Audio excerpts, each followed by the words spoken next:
Hey everyone, welcome back. Ready to explore something a bit different today. Definitely.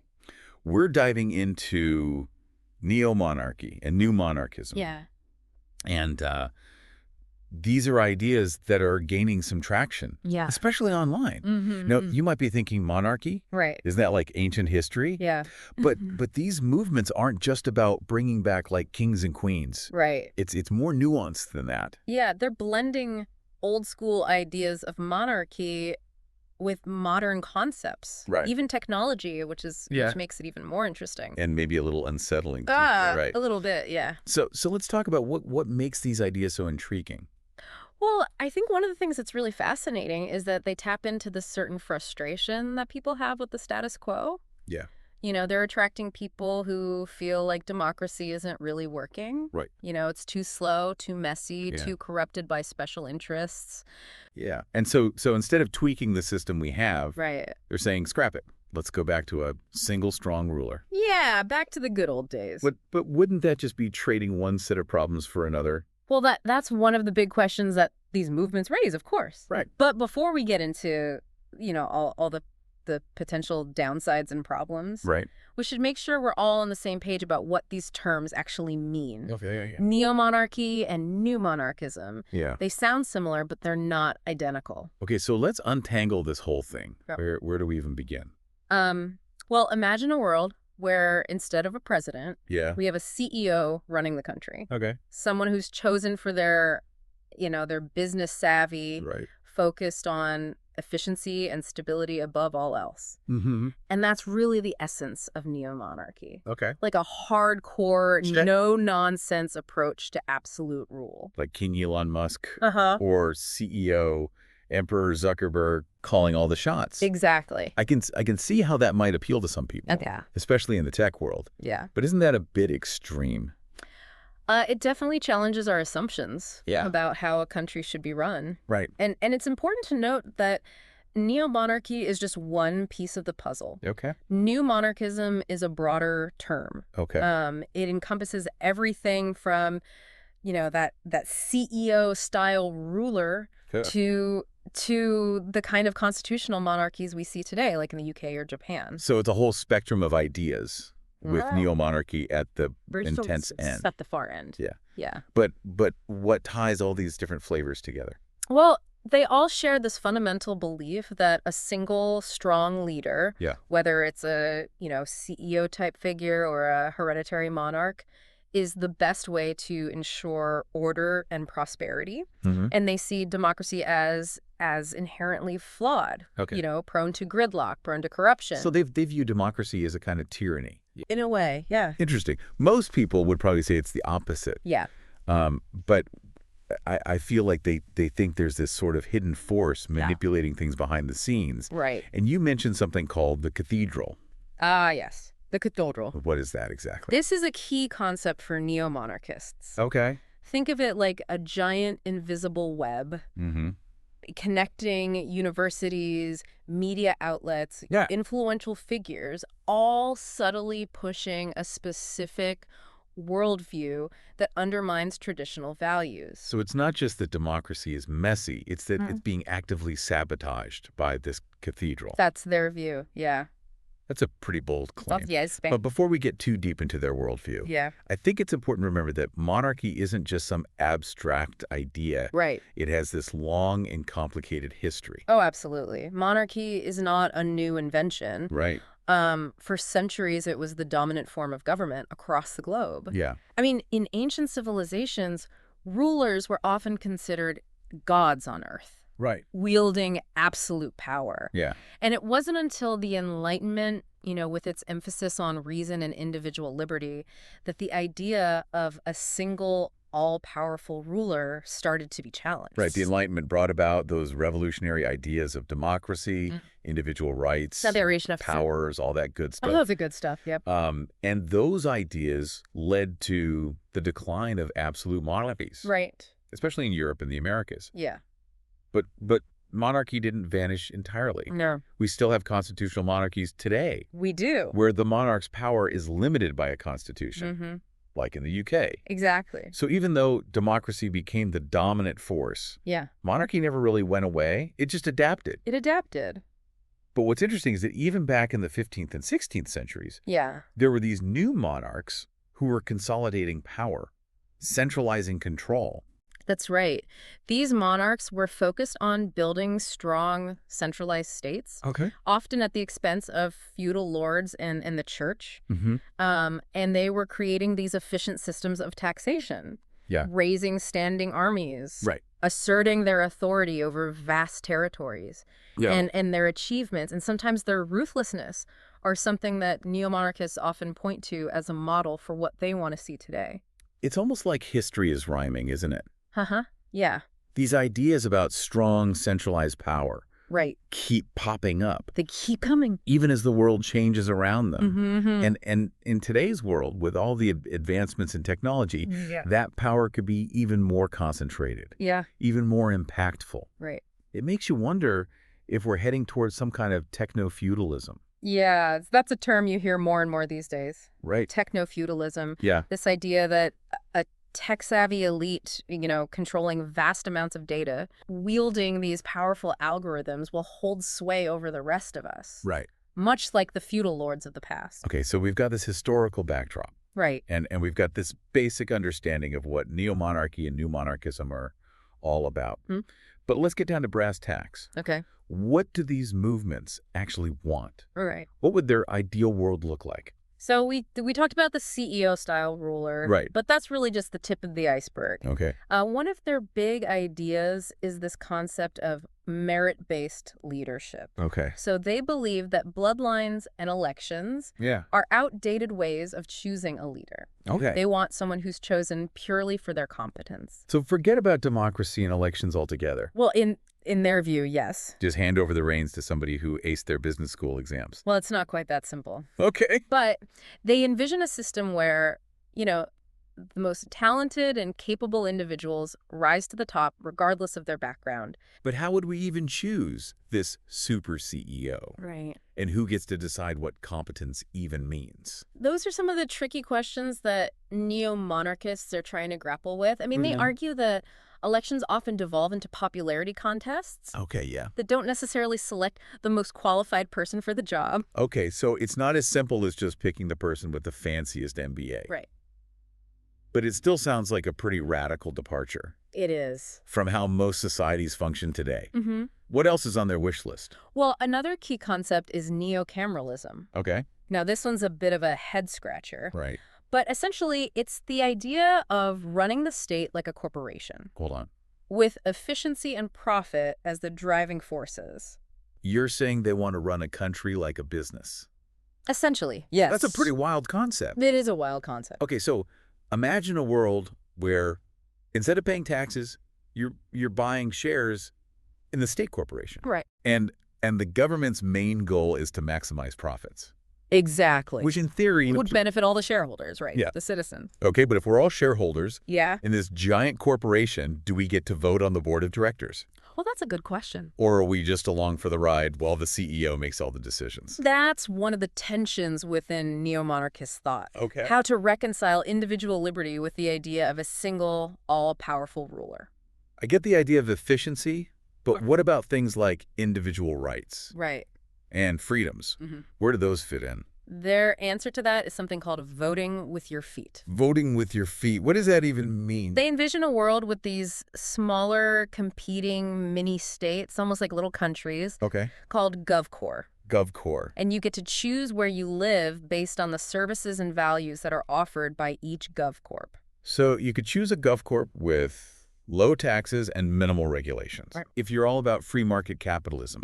Or maybe you pick one with a strong social safety net and strong environmental protections.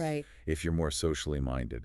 It's like choosing your government based on your preferences. Your personal preferences. Like picking a streaming service. Like picking a brand of coffee. Exactly. And proponents of this idea argue that this would give individuals more freedom and more choice. But is that really freedom? That's a good question. You're still living under someone else's rules, even if you get to pick which set of rules you prefer.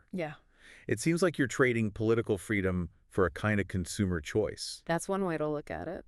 And what about the people who can't afford to vote with their feet? Right. Are they just stuck with whatever GovCorp they happen to be born into? Yeah, those are all valid points. It's a thought-provoking idea. It is.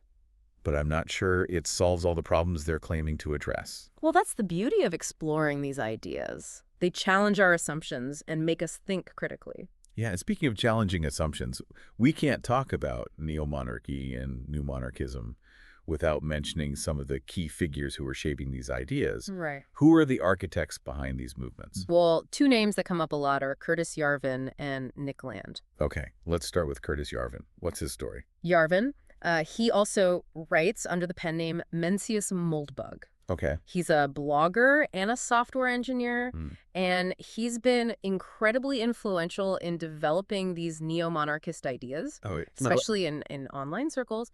He's known for his very dense philosophical writing that critiques democracy and lays out a vision for this new kind of monarchy. I've heard his name come up in connection with Silicon Valley. Yeah. Is there a link there? Definitely. Yeah. His ideas have gained some traction among certain tech circles. Okay. You know, including some prominent venture capitalists. And it's this connection to Silicon Valley that makes his work particularly relevant. Right. And for some, quite alarming. And what about this admiration for Deng Xiaoping? Yeah. That seems like an odd detail for someone advocating for monarchy. It is a bit ironic. Yeah. Yarvin has openly expressed admiration for Deng Xiaoping, who was the Chinese leader who oversaw China's economic reforms while maintaining authoritarian rule. Right. And this speaks to a key aspect of neo-monarchist thinking. Okay. This desire for a system that combines strong leadership with market-driven economics. So they're saying, look, China's doing pretty well with this model. Right. Maybe we should give it a try. Exactly. But of course, China's situation is quite different. It is. From the U.S. or Europe. Yeah, it's a complex issue. Yeah. With a lot of nuances. Okay, so we've got Yarvin, the tech-savvy philosopher king advocate. Right. What about Nick Land? Okay, so Land is a philosopher. Okay. He's closely associated with the Dark Enlightenment and the neo-reactionary movement, both of which are closely intertwined with neo-monarchist thinking. Okay. His work is often very abstract and challenging, dealing with concepts like accelerationism and the potential for technology to disrupt existing social and political systems. So he's coming at it from a more philosophical, even futuristic perspective. Yeah. He sounds like a bit of a wild card. A little bit, yeah. Which makes sense considering the kinds of ideas we're talking about here. Right.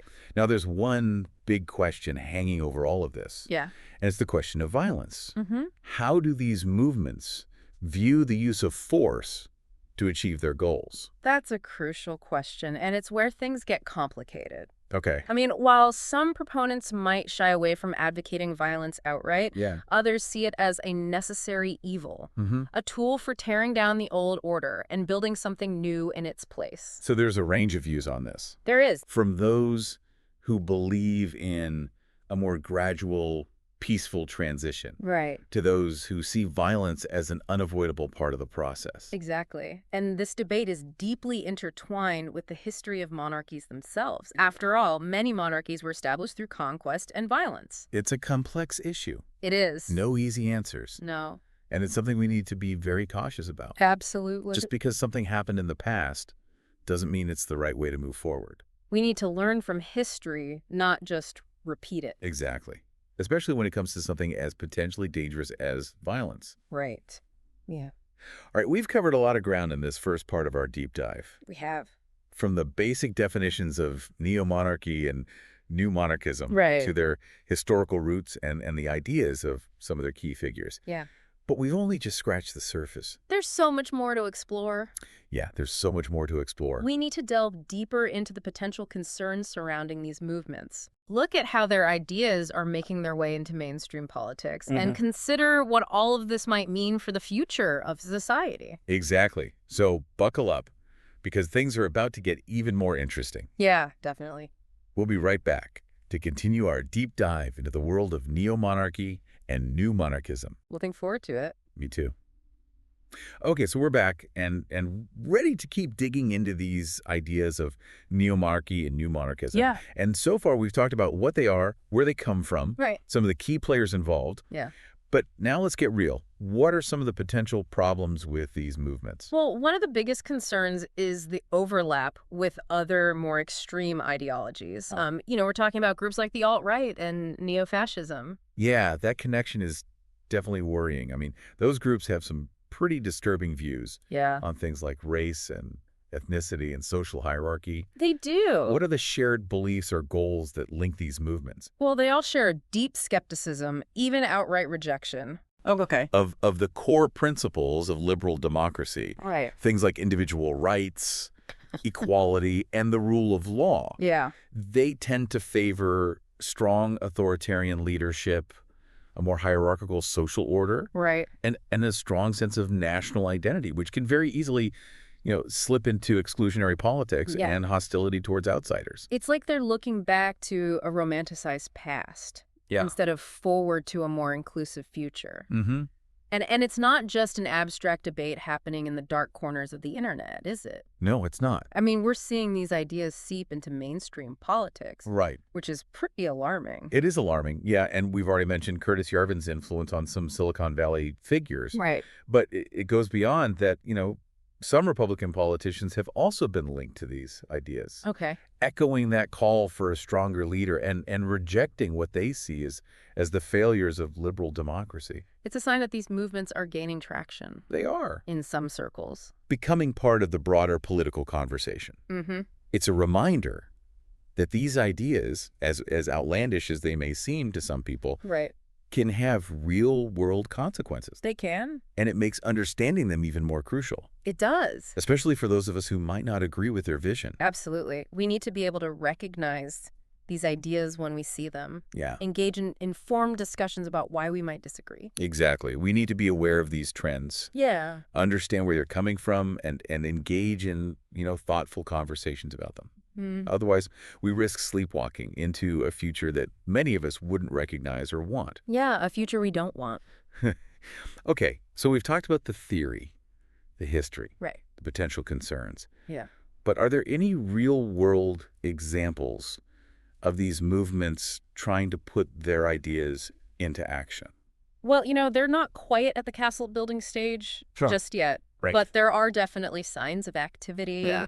There's a growing online presence. Yeah. With websites, forums, right, social media accounts dedicated to spreading these ideas and connecting like-minded individuals. It's almost like they're trying to create this parallel society. Yeah. A microcosm of their ideal world right here and now. Yeah, you could say that. Are there any specific examples you can point to? Well, there are groups exploring the idea of establishing charter cities. Okay. Or special economic zones that operate with more autonomy, less government oversight.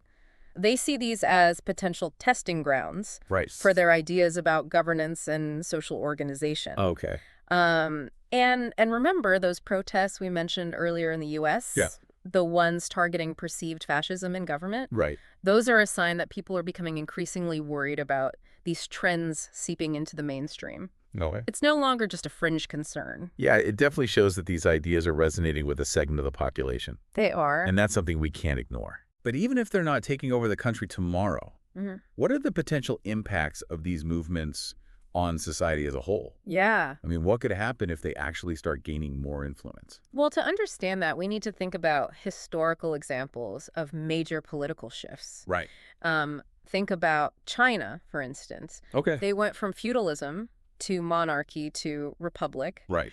Each transition with massive consequences for the country and its people. That's a great point. History shows us that political systems aren't static. Right. They can change dramatically, and those changes can be disruptive and far-reaching. And not always for the better. And I guess what's worrying is that those changes aren't always for the better. That's right. And if neo-monarchy or new monarchism were to gain significant traction, it could lead to a similar upheaval with potentially profound consequences. And not all of those consequences would be positive. Yeah, and some of them could be quite negative. What are some of the downsides we should be thinking about? Well, there's a real risk of democratic erosion. Okay. A rollback of individual freedoms and a rise in inequality. Yeah. It's easy to imagine a scenario where the rights and protections we take for granted, freedom of speech, freedom of assembly, the right to a fair trial are weakened or even eliminated. It's not just about individual liberties, is it? No, it's not. These movements could also have a major impact on social and economic policies. Absolutely. I mean, just imagine like a rollback of environmental regulations. Right. A dismantling of social safety nets. Yeah. Or a return to a more ruthless form of capitalism. A system where the rich get richer. Right. And everyone else is left to fend for themselves. Yeah. Those are all valid concerns. And it's important to remember that power once concentrated in the hands of a few. Right. Can be very difficult to challenge or dismantle. It can.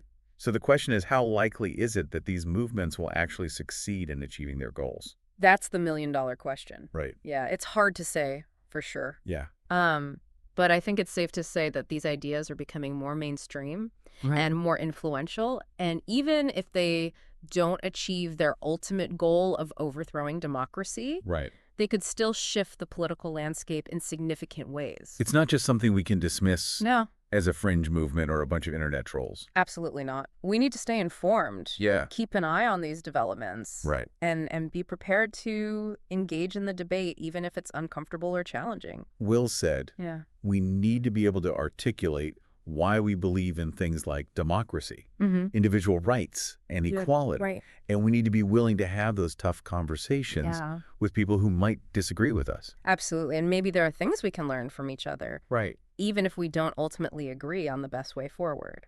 All right, so we've talked about some of the potential dangers and concerns surrounding neo-monarchy and new monarchism. Yeah. But what does all this mean for the future? Where do we go from here? Wow, we've covered a lot of ground in this deep dive. Yeah. From CEO-style rulers to techno-feudalism. Yeah. It's been a wild ride. But as we wrap things up, I think it's important to step back and ask ourselves, like, what does it all mean? Right. Where do these ideas of neo-monarchy and new monarchism fit into the bigger picture? I think it's a question that's worth pondering, especially in our current political climate. Yeah. You know, we're seeing this rise in populism, distrust of institutions, and a growing sense that the old systems just aren't working anymore. And in some ways, these neo-monarchist ideas are tapping into that same sense of frustration and disillusionment. You know, it's almost like a pendulum swing. Yeah. We've had centuries of moving towards democracy, individual rights, and more egalitarian societies. But now some people are saying, wait a minute, maybe we went too far. Yeah. Maybe we need a stronger hand at the helm. Right. It's a scary thought, but I can see how it might be appealing to some, especially those who feel like they've been left behind. Right. Or ignored by the current system. And that's why it's so important to understand these ideas. Right. Even if we disagree with them. Yeah. We need to be able to engage in thoughtful, nuanced conversations about the strengths and weaknesses of different political systems. It's not about blindly defending democracy or demonizing anyone who questions it. It's about having these open and honest discussions about how we want to govern ourselves and what kind of future we want to build. I totally agree. We need to be able to articulate why we believe in things like democracy, individual rights, and equality. Absolutely. But we also need to be willing to listen to those who have different perspectives. Right. Even if those perspectives make us uncomfortable. Yeah, maybe there are things we can learn from each other, even if we don't ultimately agree. Even if we don't agree on the best way forward. That's a great point. Sometimes the best ideas come from unexpected places. They do. But I think it's important to acknowledge that these neo-monarchist ideas aren't just some harmless intellectual exercise. They have real-world implications. They do. And some of those implications could be quite dangerous. Absolutely. We've talked about the potential for democratic erosion, the restriction of individual freedoms, the rise of inequality. These are serious concerns, and we can't just brush them aside. But we also can't give in to fear and paranoia. No, we can't. We need to stay informed, stay engaged, and be willing to speak up for the values we believe in. Absolutely. So what can we do? I mean, it all feels a bit overwhelming sometimes. Like, how can we as individuals make a difference in the face of these potentially huge shifts in political thinking? Well, the first step is to educate ourselves. The more we understand about these ideas, where they come from, and what their potential implications are, the better equipped we'll be to engage in constructive conversations with others. So keep diving deep. Exactly. Read articles, listen to podcasts, have those sometimes awkward conversations with family and friends. Yeah, don't just stay in your echo chamber. Don't just stay in your echo chamber. Exactly. Yeah. And don't be afraid to challenge assumptions, Right. whether they're your own or someone else's. Absolutely. Ask questions, explore different perspectives. Yeah. Be willing to change your mind if you're presented with new information. And most importantly, don't get discouraged. Right. Even small actions can make a difference. Yeah, talk to your friends and family about these issues. Get involved in local politics. Support organizations that are fighting for the values you believe in. Every voice matters. Every action counts. Yeah. The future isn't predetermined. We all have a role to play in shaping it. Right. And that's what makes these conversations so important. Well said. I think that's a perfect note to end on. We've given you a lot to think about in this deep dive. And we hope it sparked your curiosity and maybe even a little bit of healthy concern. A little bit, yeah. Remember, knowledge is power. It is. And the more we understand about the world around us, the better equipped we'll be to navigate the challenges and opportunities that lie ahead. Absolutely. So keep learning, stay engaged. Stay curious. And don't be afraid to speak up for what you believe in. Thanks for joining us. Thanks for having me. And keep diving deep.